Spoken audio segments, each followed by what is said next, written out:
hashtag satu ya, hashtag FF Indo Bersatu. Gue adalah satu hal yang menarik ya, karena kayak tadi oke, kita bakalan masuk langsung ke game pertamanya. Gue pengen lanjutin sedikit hashtag FF Indo Bersatu, dimana kalian apapun tim yang kalian favoritin ya kan, tapi sekarang udah ada 3 tim yang lagi ngewakil Indonesia, 2 bermain hari ini, dan mari kita sama-sama dukung tim dari Indonesia yang bermain di play-in, yaitu RRQ Hades dan juga Onyx Olympus. Menarik sekali karena kalau kita lihat arah pesawatnya sendiri juga membagi mapnya dengan nggak begitu rata, tapi Onyx di sini RRQ udah turun di observatory, di tempat yang biasanya dipakai sama EVOS untuk turun di Indo ya kan, dan di sini juga mungkin Onyx bakal nyasar ke Cape Town, ke tempat ininya mereka ya, atau enggak? Karena ternyata Onyx sendiri nunggu banget di ujung pesawat, dan kalau kita lihat dari RRQ sendiri, ini membuktikan bahwa RRQ adalah tim yang memiliki adaptasi cukup tinggi.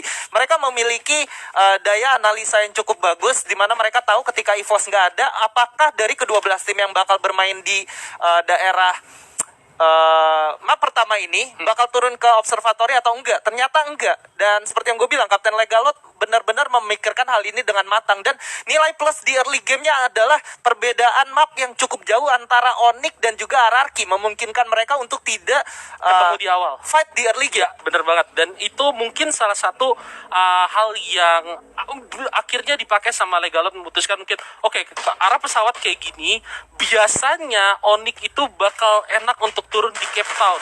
Betul. Jadi dia coba untuk turun di observatory, dan kita lihat di sini udah ada pertempuran di awal di mana V-Gaming harus kehilangan 1 membernya dengan begitu cepat dari tim dari Taiwan ya. Iya, dan 1 orang di sini yaitu dari seorang ETA, di secure kill-nya aja, atau mungkin dijadikan sandra oleh tim VGM untuk membuat pergerakan dari LGDS sendiri terdistraksi antara harus menyelamatkan atau harus dipukul mundur, karena ini bakal menjadi 1 tukar 1 tentunya. Iya, tapi kalau misalnya kita lihat dari pergerakan LGDS sendiri, sepertinya mereka udah mempasrahkan temennya yang ada di depan, gak akan ditolong. Ini kalau menurut gue satu hal yang cukup oke, dalam artian inilah adalah ronde pertama, dan gue rasa lu gak pengen ngambil satu keputusan yang beresiko yang bisa menghasilkan poin yang buruk untuk tim lo. Jadi oke, kita bakal coba untuk main bertiga, kita bakal coba mungkin ngelihat situasi apa jadinya kalau misalkan kita sisa bertiga sampai ke late game nanti, apalagi masih ada sisa 5 ronde yang bakalan berjalan. Tapi kalau dari tim Vian sendiri, sepertinya ada satu lagi yang kita bisa lihat tadi di map,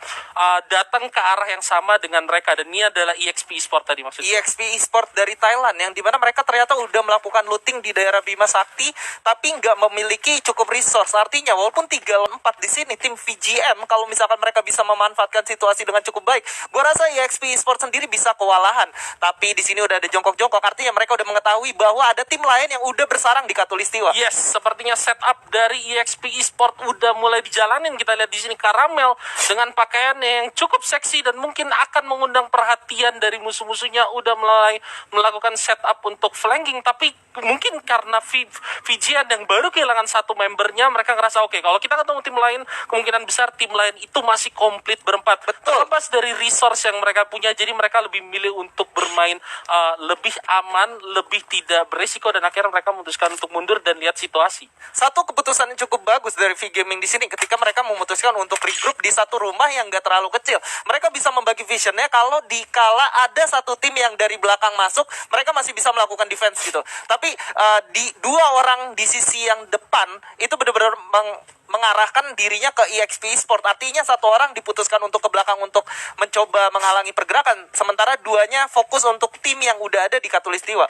Yes, tapi kalau misalkan kita lihat dari zonanya sendiri, sepertinya tidak menguntungkan oleh tim VGN, dan seperti yang lu bilang, mereka defense di dalam rumah kecil langsung ngebagi vision karena mereka berpikir dari belakang kemungkinan bakal ada tim lain, dan tim itu adalah RRQ yang baru dari observatory dengan rotasi ke arah graveyard dan bakal masuk Katulistiwa. Yes, bener banget. Kalau kita ngelihat dari pergerakan RRQ sendiri, gua rasa RRQ cukup fleksibel ketika mereka memutuskan ternyata untuk melakukan menggunakan satu launchpad yang ada di daerah bullseye gitu, karena ini membuktikan kalau mereka ternyata memiliki gameplay yang cukup aktif, mereka yang cukup serumit. Gimana kita udah ngeliat mereka tadi udah dari graveyard, mereka bersarang dari observatory, dan sekarang udah di bullseye. Artinya mereka sama sekali nggak ada kepikiran untuk takut ketemu musuh di early game. Iya, dengan kata lain kayak seolah mereka emang sengaja untuk nyisir pinggiran, Betul. berharap untuk clash awal dengan musuh, karena menurut gua di ronde awal kayak banyak hal yang masih bisa lo coba, apalagi kalau misalkan lo adalah tim yang punya tingkat percaya diri yang tinggi. Betul. Dengan RRQ mungkin RRQ juga mereka cukup pede dengan early game mereka, dengan kontes mereka, jadi mendingan mereka cari poin di awal, manfaatkan hal itu, apalagi ini masih ronde pertama, dan sepertinya pencarian RRQ akan mulai membuahkan hasil karena kita bakal ketemu tim LGDS di shipyard yang ada kemungkinan RRQ juga ke arah sana, dan tim atau mungkin mereka bakal main ke launchpad aja. Iya, apakah kita lihat mereka bakal bermain agresif langsung nyamperin ke arah musuhnya, atau mereka bakal bermain hanya menyisir aja? Tapi kalau kita ngeliat pergerakan dari Legalot sendiri, mereka mau coba melihat apakah ada musuh di daerah shipyard atau enggak. Dan ini membuktikan bahwa ternyata memang RRQ memutuskan di early game pertama ini mereka bakal bermain lebih agresif dari biasanya. Karena di sini RRQ Okaner sendiri udah langsung ditembakin begitu aja, hampir terkena down. Bener, dan udah kita lihat gimana dari LGDS sendiri udah ngerespon ya pergerakan dari RRQ ini sendiri. Tapi lu lihat Legalot di sini, knockdown, terlalu berbahaya posisi Legalot kalau menurut gua, dan dia susah akhirnya untuk di cover sama teman-temannya, dan dia bakal dikenok dan mungkin bakal dian. Tapi ini bisa jadi satu kesempatan mungkin bagi para pemain RRQ yang lain coba untuk manfaatin ini, atau kayak Pac-Man di sini coba untuk nge-cover Legalot, sementara dua pemain RRQ yang lain mungkin coba untuk ngedistract pemain LGDS yang tersisa supaya kemungkinan bagi Legalot untuk di revive berhasil. Dan yes, Legalot di sini udah di revive, dan sekarang RRQ udah komplit, mereka udah tahu ada para pemain LGDS di shipyard, dan gua rasa ini bakal jadi satu kesempatan bagi RRQ untuk ngumpulin poin.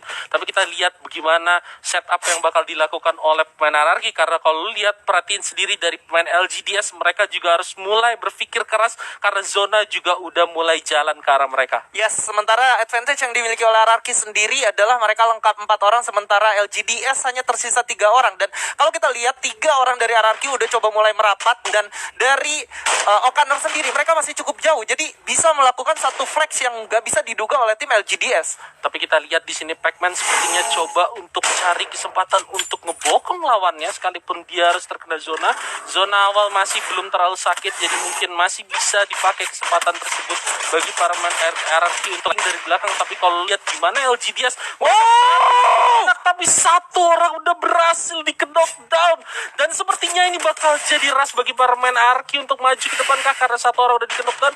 Mereka bakal manfaatin momentum ini seharusnya untuk maju dan coba ngajar para pemain LGDS yang lain.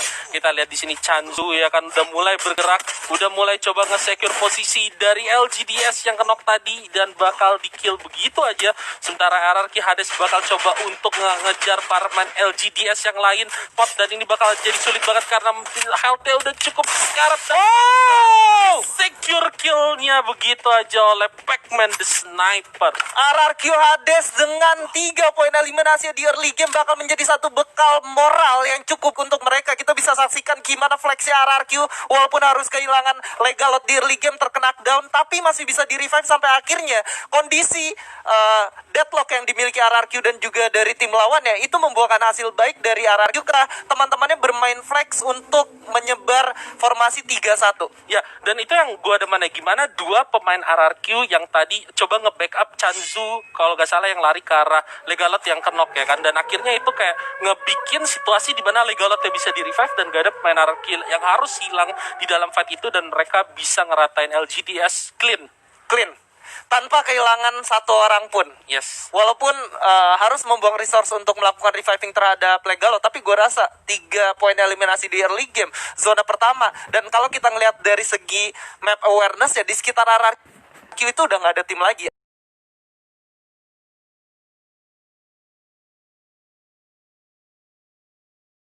Ya, dan itu bisa jadi satu advantage tersendiri. Tapi kalau misalnya kita perhatiin, ini ada di satu sisi map lain, di tempat ada tim Onyx juga, dan sepertinya di sini crowd banget, penuh banget di dalam zonanya.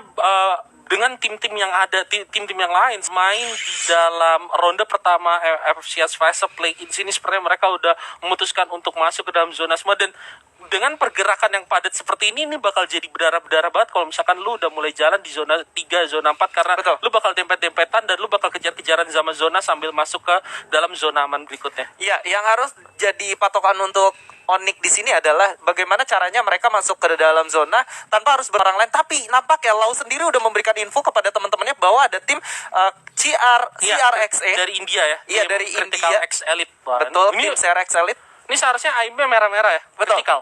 Kritikal. Karena sesuai dengan namanya. Udah critical elite lagi. Wah. Lu bisa bayangin gak? Lu bisa Yang bayangin. critical aja tuh udah serem. Yes. Udah ada critical, ada X-nya, ada elite. Wah, lu bayangin kalau ternyata mereka tapi di lain sisi mereka nggak berhenti gitu aja, bakal langsung masuk ke dalam. Di sini ada Legalot di jump shot, terkedap down satu orang lagi Bang Abi. Ini adalah VN Gaming yang tadi udah clash dengan LGDS di awal. Yes. Ya mereka udah sama-sama kehilangan satu member, dan ternyata RRQ sepertinya nggak cukup dengan 3 orang yang mereka eliminasi. Mereka sepertinya haus. Ini kalau dari pengalaman ya, dari apa yang biasa gue lihat, ini bakal terus berlanjut sih di ronde pertama nih. Biasanya tim-tim yang haus darah, eksekusinya clean, mereka bakal ngelanjutin tren ini sampai ke zona akhir. Tapi kita lihat apakah RRQ bakal ngelakuin hal itu. Ditambah lagi kalau misalkan RRQ berhasil ngelakuin hal ini di dalam turnamen, gue rasa ada satu boosting mentalitas, dan itu bakal berguna banget, apalagi kalau misalkan mereka bisa pertahanin hal itu di ronde selanjutnya. Betul sekali. Dimana kalau kita ngeliat sendiri RRQ dengan kapten terkuat di muka bumi ada Legalot ya. Lu bisa bayangin gimana Legalot mengadaptasi play yang dimiliki oleh EVOS dengan begitu cepatnya. Mereka latihan hanya beberapa minggu dari FFIM sebelumnya sampai akhirnya masuk ke sini, dan mereka bisa adaptasi itu dan melakukan finishing dengan cukup bagus sampai at least ada di mid game ini. Iya, dan kita harus ingat juga lawan dari tim RRQ yang mengadaptasi permainan EVOS ini adalah tim-tim yang berasal dari peringkat 2, peringkat 3 negara-negara lain yang mereka udah ngelaluin kompetisi seperti FF Jam di negara mereka masing-masing. Betul. Oh my god. Mobilnya dia bawa ke atas rumah aja langsung. Gila, Kenapa? ada mantep ya? Kenapa lu harus ke bawah kalau lu bisa naik ke atap ya? Iya, kenapa harus ada yang mudah kalau lu bisa lo yang lebih sulit gitu? Iya benar juga ya. Iya kan? RRQ Logic. RRQ Logic. Dan RRQ HD. so far RRQ HD sendiri perwakilan dari Indonesia udah berhasil mendapatkan 2 poin eliminasi masing-masing dari Pacman dan Legalot. Artinya mereka udah memiliki 4 poin eliminasi dan mereka udah masuk di zona selanjutnya, memiliki bekal yang cukup. Artinya setidaknya di game 1 ini RRQ udah memiliki satu bekal yang cukup aman dibandingkan dengan Onyx yang belum mendapatkan kill sama sekali, dan mereka ada di luar zona dan cukup jauh untuk masuk ke zona lainnya. Tapi oke, kita berbicara tentang Onyx seperti yang lo udah mention, belum ada kill, tapi seperti tim yang lain, sepertinya cuma ada satu tim yang punya tempo panas kayaknya di ronde pertama ini. Tim yang lain tuh kalau kita lihat sampai sekarang mereka bermain dengan tempo yang lebih slow, lebih adem.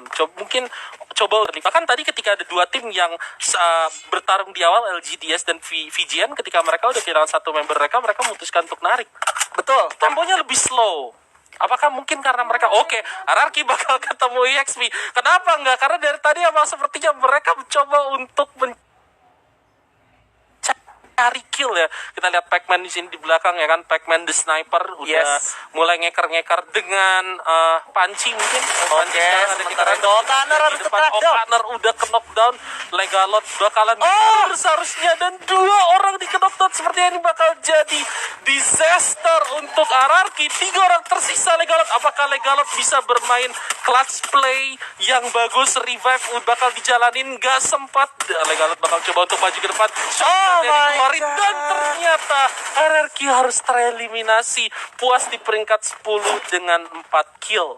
Dan ini benar-benar di luar ekspektasi banget ya. Lu lihat ternyata dari seorang O'Connornya aja, dia ternyata mendapatkan damage dari atas, dari tim BTS yang ngerecokin mereka ketika RRQ udah melakukan dari tim KOG, ketika itu membuat RRQ jadi serba salah. Mereka mau maju atau mau mundur karena di kiri udah dihantam, depan udah ada yang nunggu. Ya, dan itu akhirnya apalagi posisi RRQ tadi cukup open ya.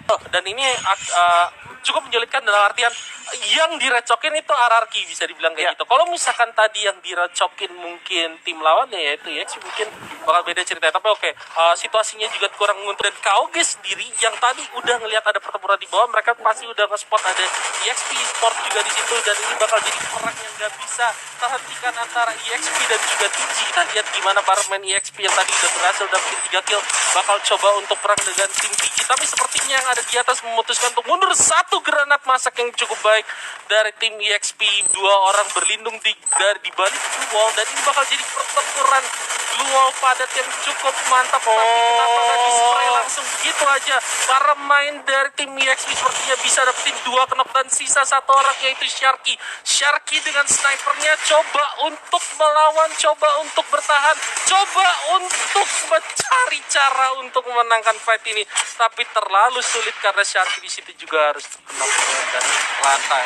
Oh my god, tapi masih Sharky di situ masih bisa bertahan, tapi ternyata nggak, terlalu sulit dan oke tereliminasi. Tapi sekarang kita balik ke Onyx Olympus yang sepertinya juga nggak sendirian, udah kedatangan tamu dari tim Fijian. Ini sisa 2 orang karena 2 orangnya udah dihajar sama tim RRQ. Tadi kita lihat di sini Lau ya kan, coba untuk maju ke depan, ketemu musuh dari kanan dari kiri, dan ternyata di knockdown. Jars juga dari belakang mencoba untuk ngasih support bagi teman-temannya. Apakah berhasil? Sepertinya 3 orang dari pemain Onyx Olympus. nice, 1 kill, 3 kill bagi tim Onyx Olympus, tapi bisa terkena di situ. Bagus banget pertahanan dari tim pemain Onyx Olympus untuk bisa menangin fight barusan. yes, benar banget. Karena kalau kita lihat, walaupun kehilangan Lau, tapi at least mereka udah berhasil mendapatkan satu kompon yang cukup aman untuk bertahan di zona keempat. Dan ternyata zona berpihak ke arah mereka. Ini tinggal gimana caranya mereka membagi vision antara atas dan juga bawah. Olympus udah masuk 5 besar dengan 14 orang yang tersisa. Tinggal KOG yang masih lengkap di atas mereka. Wah, ini kalau sampai di spam granat bakal banget sih. Bakal banyak banget. Dan sekarang Olympus sudah masuk ke 4 besar, tapi kita lihat di sini tim KOG-nya sendiri udah mulai coba untuk masuk di zona, dan di luar zona di sini masih ada Burst the Sky yang berhadapan dengan 10 detik. Ini bakal sulit banget. Apalagi kalau misalkan KOG-nya nungguin tim EXP dan juga tim Burst the Sky. Tapi sepertinya tim KOG juga udah nge-spot Olympus di dalam. Jadi juga dengan Onyx Olympus yang udah nge-spot EXP Gaming dan juga KOG, mereka bakal mainkan patahan, dan mungkin mereka bakal mainkan permainan psikologis di mana biarin tim yang lain saling menyerang duluan, habis itu mereka cukup bertahan aja. Tapi sepertinya enggak. Oh, kita lihat di situ udah ada monster truck dikeluarin ya kan. Tim BTS 1 orang udah terkenok, dan Onyx Tayo sepertinya berhasil dapetin kenok di sana. 2 orang dari tim BTS terkenok, dan bakal sulit posisinya. Burst the Sky sepertinya bakalan tereliminasi, dan Olympus di sini berhasil dapetin 5 kill. Oh my god, berhasil play-ins ronde pertama dibuka dengan tim Indonesia. Hashtag FF Indonesia bersatu. Hashtag FF Indonesia bersatu. Onyx Olympus bermain dengan cukup luar biasa apik di game day pertama.